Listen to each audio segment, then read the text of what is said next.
အဲ့တယောက်ရဲ့လုံးမှုကြောင့်ကျွန်တော်အကိုတို့အာလုံးကဒီမှာ ဒါ နေဆိုဘယ်တော့ကျွန်တော်မျက်နှာသွားတယ်လို့ရမှာ မဟုတ်ကျွန်တော်ကအမှန်ကိုပြောတယ်လူမကြောက်ဘောင်းစဉ်ပိုဝင်းကိုငိုတယ်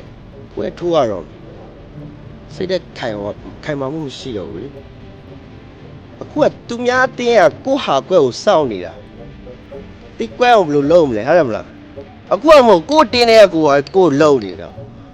မခံနိုင်ဘူးပေါ့ဗျာဟိုပဲရန်သူဓာတ်ထိုးတာတဲ့ကိုယ့်ရဲ့အဲ့လိုမျိုးပေါ့အဲ့လိုလုံးရတယ်တကယ်တမ်းဆိုမလုံးအောင်ဒါလုံးစရာမလိုဘူးလေဟုတ်လား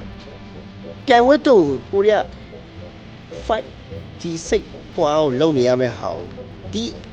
အတင်းနဲ့အမိုက်ကိုလိုက်ရှင်းနေရတော့ဒေါရထွက်တာပေါ့နော်ကိုစားတော့ကိုချွေးစားလိုက်မယ်ပါအဲ့လုံးတော့မရောက်ခဲ့ဘူးဒါပဲရခဲ့လေ